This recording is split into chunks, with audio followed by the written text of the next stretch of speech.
નમસ્કાર, જય હિન્દ, જય ભારત.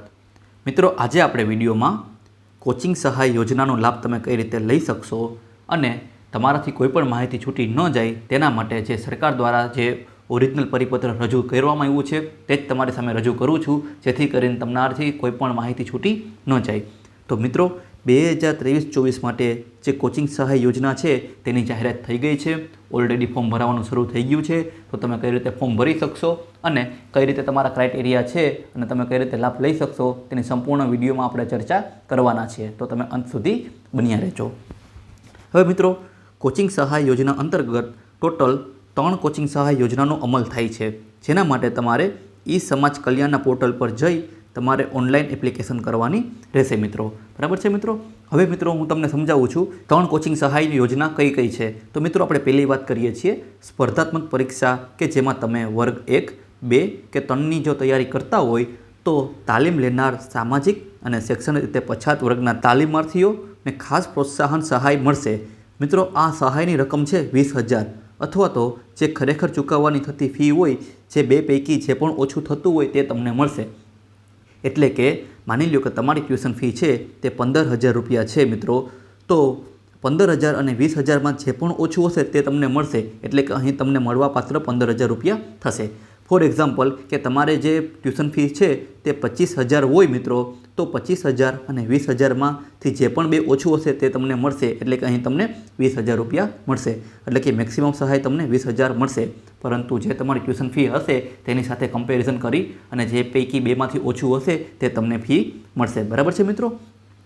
ત્યારબાદ આપણે વાત કરીએ બીજી યોજનાની. તો એમાં એવું છે મિત્રો કે સામાજિક અને શૈક્ષણિક રીતે પછાત વર્ગના તાલીમાર્થીઓ તથા આર્થિક રીતે પછાત વર્ગના વિદ્યાર્થીઓને નીટ, JEE અને ગુજકેટ જેવી પરીક્ષાની પૂર્વ તૈયારી માટે કોચિંગ સહાય યોજના અંતર્ગત તમને સહાયની રકમ 20,000 અથવા તો જે ખરેખર ચૂકવવાની રકમ છે તેમાંથી જે પણ ઓછું હશે તે તમને મળશે.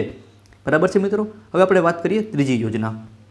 તો જેમાં સામાજિક અને શૈક્ષણિક રીતે પછાત વર્ગના તાલીમાર્થી તથા આર્થિક રીતે પછાત વર્ગના વિદ્યાર્થીઓને IIM, CEPT, NIFT અને NLU જેવી ઓલ ઇન્ડિયા લેવલની જે સ્પર્ધાત્મક પરીક્ષા યોજાઈ છે તેમાં તમારે અથવા તો વિદેશ જવા માટે આપવી પડતી IELTS, TOEFL અને GRE જેવી પરીક્ષાની પૂર્વ તૈયારી માટે તમને કોચિંગ સહાય મળશે, જે પણ રકમ છે 20,000. મિત્રો, આ 3 પૈકી કોઈપણમાં તમારે જે લાગુ પડતું હોય તે એક યોજનાનો તમે લાભ લઈ શકશો. બરાબર છે મિત્રો? એટલે માની લો તમારે ચેક કરી લેવાનું, જો તમે કોમ્પિટિટિવ એક્ઝામની તૈયારી કરતા હોય તો તમારે પહેલું તમે ચૂઝ કરી શકશો. ત્યારબાદ તમે ધોરણ 12 પાસ છો સાયન્સમાં અને ત્યારબાદ તમે નીટ, JEE અને ગુજકેટની તૈયારી કરતા હોય તો તમારે બીજું ઓપ્શન સિલેક્ટ કરવાનું છે. અને જો તમે કોમર્સ કરી અને તમે આઇલ્સની કે પછી IIMની તૈયારી કરતા હોય તો તમારે ત્રીજું ઓપ્શન તમારા માટે લાગુ પડશે. પરંતુ મિત્રો, અહીં તમને જે મેક્સિમમ રકમ છે જે તમારી એ 3માં 20,000 મળવાપાત્ર રહેશે. બરાબર છે મિત્રો? તો ચાલો તમને હવે આપણે આમાં આગળ વધીએ આપણે. હવે મિત્રો, મેં તમને કીધું એ રીતે કે ઓલરેડી ફોર્મ ભરવાનું સ્ટાર્ટ થઈ ગયું છે. 15/12/2023થી ફોર્મ ભરવાનું સ્ટાર્ટ થઈ ગયું છે, જેની છેલ્લી તારીખ છે 15/1/2024. એટલે કે તમારે 15/1/2024 પહેલાં તમારે ઓનલાઈન પોર્ટલ પર જઈ અને ફોર્મ ભરી દેવાનું રહેશે. ત્યારબાદ તમે જે પણ ડોક્યુમેન્ટ અપલોડ કરો છો તે ડોક્યુમેન્ટની નકલ તમારે બિડાણ કરવાનું રહેશે. નકલ એટલે મિત્રો તમારે ઝેરોક્સ કાઢી અને તમારે બિડાણ કરવાનું રહેશે. એટલે તમારે એક એન્વોલેપમાં મસ્ત મજાને પેક કરી અને જે તમારે સંબંધિત જિલ્લામાં જિલ્લા સમાજ કલ્યાણ અધિકારી શ્રીની કચેરીમાં મોડામાં મોડું 31/1/2024 સુધી જમા કરાવવાનું રહેશે. મિત્રો, જો તમે આ ફોર્મ જમા નહીં કરાવશો તો તમારું અરજી છે એ કેન્સલ થઈ જશે. બરાબર છે મિત્રો? તો અહીં ટોટલ 3 તારીખ આપવામાં આવેલી છે, જે તમને ફરી પાછું હું તમને રિપીટ કરી દઉં છું. જેના અંતર્ગત તમારે 15/12/2023થી તમારું ફોર્મ ભરવાનું સ્ટાર્ટ થયું છે, જેની છેલ્લી તારીખ છે 15/1/2024. એટલે કે 15/1/2024 સુધી તમે ઓનલાઈન પોર્ટલ પર તમે રજિસ્ટ્રેશન કરી શકશો અને જે તમારે ડોક્યુમેન્ટ મોકલવાનો જે સમય છે તે 31/1/2024 સુધીનો છે મિત્રો. બરાબર છે મિત્રો? અને વધુ વિગત માટે તમે આ વેબસાઇટનો પણ તમે સંપર્ક કરી શકો છો. ખાસ નોંધ જો મિત્રો, અહીં નોંધ લખેલી છે કે જિલ્લા કક્ષાએ હાર્ડ કોપી જમા ન કરાવેલા તાલીમાર્થીઓને અરજી ધ્યાને લેવામાં આવશે નહીં.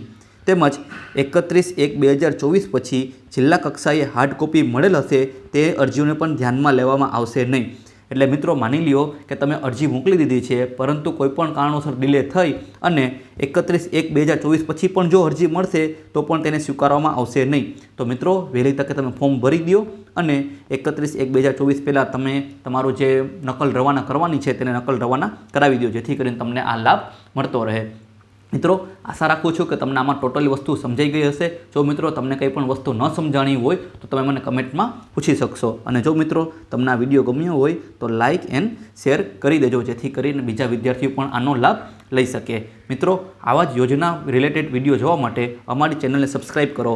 અમારી ચેનલનું નામ છે update knowledge four information. Thank you.